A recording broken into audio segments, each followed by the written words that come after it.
Hello दोस्तों, हमारे channel पर आप सभी हार्दिक स्वागत है। आज के वीडियो में आपके लेके आया हूँ सीट 8 जुलाई एग्ज़ाम 2024 अंतिम माध्यमिक प्रश्नोत्तर। यह क्लास सीट 8 वालों के लिए अति महत्वपूर्ण वाली है, क्योंकि यह प्रश्न शीट में बार बार पूछे गए प्रश्न है। वही प्रश्न आज के वीडियो में लेके आया हूँ, तो आप वीडियो अंत तक बने रहे और वीडियो को शेयर कर दे, जिससे अपने दोस्तों को फायदा मिल सके। इससे पहले हमारे चैनल पर नए हैं, चैनल को सब्सक्राइब कर दे। चलो दोस्तों, आज की क्लास शुरू करते हैं।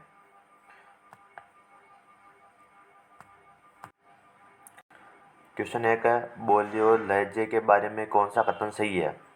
ऑप्शन ए है, बोली वास्तविक भाषा से संबंध रखती है, जबकि लहजा भाषा कैसे बोली जाती है उस तरीके से संबंधित है।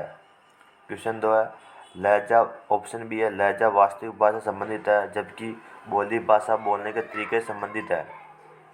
ऑप्शन सी है, लहजा एक भाषा के विविध रूप है जिसकी व्याकरण भिन्न भिन्न होती है। ऑप्शन डी है, बोली किसी व्यक्ति विशेष के उच्चारण का तरीका है। आपके क्वेश्चन नंबर 1, इसका राइट आंसर ऑप्शन ए। क्या होगा राइट आंसर? ऑप्शन ए इसका राइट आंसर है। बोली वास्तविक भाषा से संबंधित रखती है, जबकि लहजा कैसे बोली जाती है उस तरीके से संबंधित है। यह बोली लहजे के बारे में क्या, यह सत्य कथन है, यानी सही कथन है।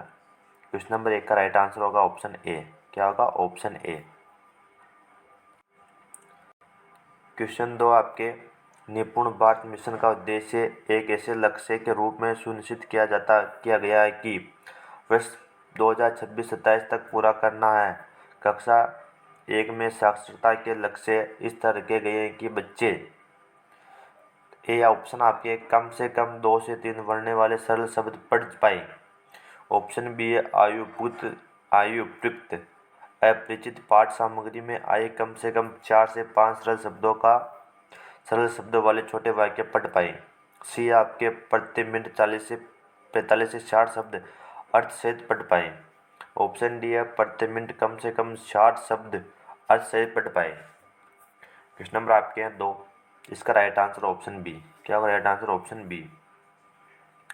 आयु उपयुक्त अपरिचित पाठ्य सामग्री में आए कम से कम 4 से 5 सरल शब्द वाले छोटे वाक्य पढ़ पाए। निपुण भारत मिशन का उद्देश्य एक ऐसे लक्ष्य के रूप में सुनिश्चित किया गया जिसे वर्ष 2026-27 तक पूरा करना है। कक्षा 1 में साक्षरता के लक्ष्य इस तरह रखे गए हैं कि बच्चे आयु उपयुक्त अपरिचित पाठ सामग्री में आए कम से कम 4 से 5 सरल शब्द वाले वाक्य पढ़ पाए। क्वेश्चन नंबर 2 का राइट आंसर ऑप्शन बी। क्या होगा? Option B. क्वेश्चन नंबर आपके हैं 3, कक्षा 3 के अध्यापिका को अपने विद्यार्थियों के श्रवण कौशलों का आकलन करना है। उसे इसके लिए किस गतिविधि का संचालन करना चाहिए। ए, पढ़ी गई सामग्री से शब्दों का अर्थ बताने के लिए कहना। बी, सुनाई गई कहानी पर चित्र बनाने के लिए कहना। या डी, विद्यार्थियों को 4-5 वाक्यों में स्वयं का परिचय देने के लिए कहना। या डी, दिखाए गए चित्र का 3 वाक्यों में वर्णन करने के लिए कहना। क्वेश्चन नंबर आपके 3 है, इसका राइट आंसर ऑप्शन बी, सुनाई गई कहानी पर चित्र बनाने के लिए कहना। कक्षा 3 के अध्यापिका को अपने विद्यार्थियों के श्रवण कौशलों का आकलन करना है। उससे इसके लिए सुनाई गई कहानी पर चित्र बनाने के लिए कहना गतिविधि का संचालन करना चाहिए। क्वेश्चन नंबर 3 का राइट आंसर है ऑप्शन बी। क्वेश्चन नंबर आपके 4 है, एक बालिका अपनी पसंद की कहानी की पुस्तक पढ़ रही है। इस प्रकार के पठन को क्या कहेंगे। ए, बारीकी से पठन। बी, गहन पठन। सी, शास्त्रीय तौर पर पठन। या डी, विस्तृत पठन। क्वेश्चन नंबर आपके हैं 4, इसका राइट आंसर है ऑप्शन डी, विस्तृत पठन। क्या विस्तृत पठन? एक बालिका अपने पसंद की कहानियों की पुस्तक पढ़ रही है, इस प्रकार के पठन को विस्तृत पठन कहेंगे। क्वेश्चन नंबर 3 के 4 का राइट आंसर ऑप्शन डी। क्या? Option D. क्वेश्चन नंबर आपके हैं 5, कक्षा 4 की अध्यापिका प्रक्रिया आधारित लेखन उपागम का प्रयोग कर रही है। लेखन पूर्ण गतिविधियों के दौरान वह किस युक्ति का अनुसरण कर सकती है। ए, मासन मंथन। बी, समीक्षा करना। सी, संपादन। या डी, पुनरावृत्ति। क्वेश्चन नंबर आपके हैं 5, इसका राइट आंसर होगा आपके, जल्द से कमेंट करिए क्या होगा। अभी तक आपने इसका उत्तर कमेंट नहीं किया, जल्द से कमेंट करिए इसका उत्तर क्या होगा। इसका उत्तर मैं बताता हूँ आपके, ऑप्शन है मानस मंथन। क्या होगा? मानस मंथन। कक्षा 4 की अध्यापिका प्रक्रिया आधारित लेखन उपागम का प्रयोग कर रही है, लेकिन पूर्व गतिविधि के दौरान वह मानस मंथन कौन सी मानस मंथन युक्ति का अनुसरण कर सकती है? क्वेश्चन नंबर आपके हैं 5 का right answer option A. Question number आपके 4 है, सॉरी क्वेश्चन नंबर 6 है। कक्षा 3 के अध्यापिका अपने विद्यार्थियों के साथ पठन बोध पर कार्य कर रही है, वह किस युक्ति का अनुसरण कर सकती है? ए, पाठ में पढ़े गए कठिन शब्दों का श्रुत लेख करवाना। बी, पढ़ी गई पाठ्य सामग्री पर आधारित प्रश्न पूछना। या डी, पढ़ी गई पाठ्य सामग्री में आए कठिन शब्दों के अर्थ याद करवाना और लिखवाना। या डी, पाठ्य सामग्री पढ़ने के दौरान सामने आ रहे संज्ञा शब्दों को रेखांकित करने के लिए कहना। क्वेश्चन नंबर आपके हैं 6। इसका राइट आंसर होगा आपके ऑप्शन बी, पढ़ी गई पाठ्य सामग्री पर आधारित प्रश्न पूछना। कक्षा 3 के अध्यापिका अपने विद्यार्थियों के साथ पठन बोध का कार्य कर रही है, वह पढ़ी गई पाठ्य सामग्री पर आधारित प्रश्न पूछना युक्ति का अनुसरण कर सकती है। क्वेश्चन नंबर 6 का राइट आंसर है ऑप्शन बी।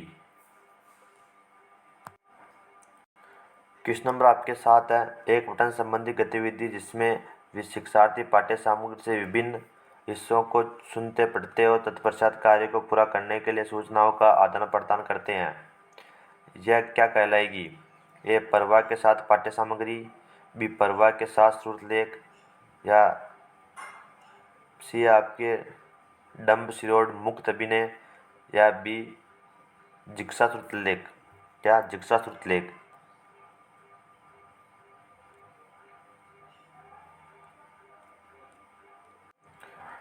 क्वेश्चन नंबर 7 का राइट आंसर है ऑप्शन डी, जिक्सा श्रुत लेख। एक पठन संबंधी गतिविधि जिसमें शिक्षार्थी पाठ्य सामग्री के विभिन्न हिस्से को सुनते पढ़ते तत्पश्चात कार्य को पूरा करने के लिए सूचनाओं का आदान प्रदान करते हैं, यह जिक्सा श्रुत लेख कहलाती है। क्या जिक्सा? Option D. क्वेश्चन 7 का राइट आंसर ऑप्शन डी।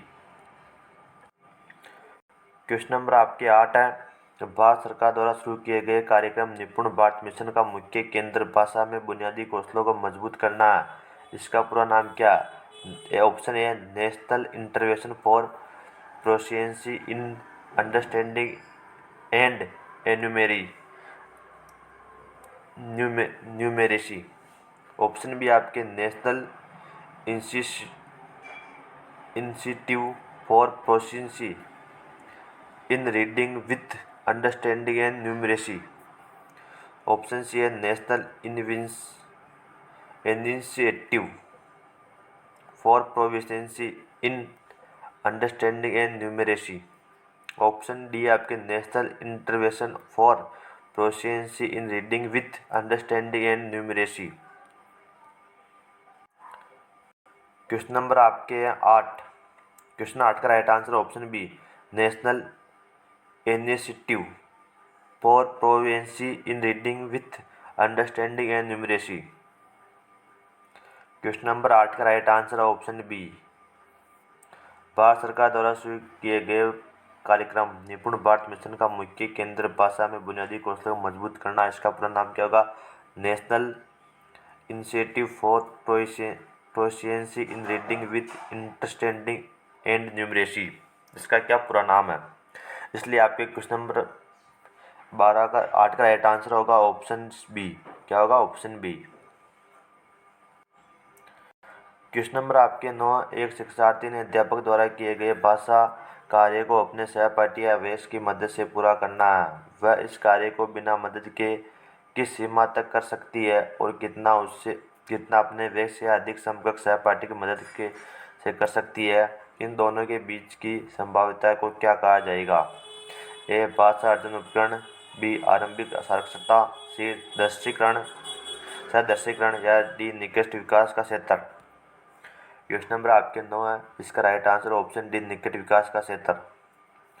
एक शिक्षार्थी ने अध्यापक द्वारा दिए गए भाषा अर्जन को अपने सहपाठी या वयस्क की मदद से पूरा करना है, वह इस कार्य को बिना मदद के निकट विकास क्षेत्र सीमा तक कर सकती है और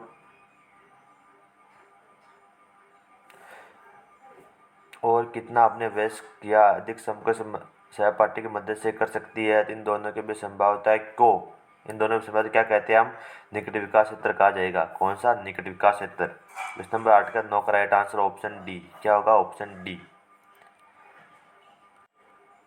क्वेश्चन नंबर आपके 10 है, मुद्रित संबद्ध परिवेश का सर्जन भाषा अधिगम में मदद करता है। कक्षा में इस प्रकार का परिवेश सर्जित करने के लिए अध्यापक को क्या करना चाहिए। ए ऑप्शन है आपके विद्यार्थियों को पुस्तकें एवं अन्य पाठ्य सामग्री पढ़ने के लिए अवसर देना चाहिए। बी है विद्यार्थियों को मुद्रित हस्तलेखन सीखने में मदद करनी चाहिए, सीखने में मदद करनी चाहिए। सी विद्यार्थियों को हस्तमुद्रण सीखने में मदद करनी चाहिए। डी अपरिचित मुद्रित पाठ्य सामग्री के लिए नए शब्द सीखने के लिए कहना चाहिए।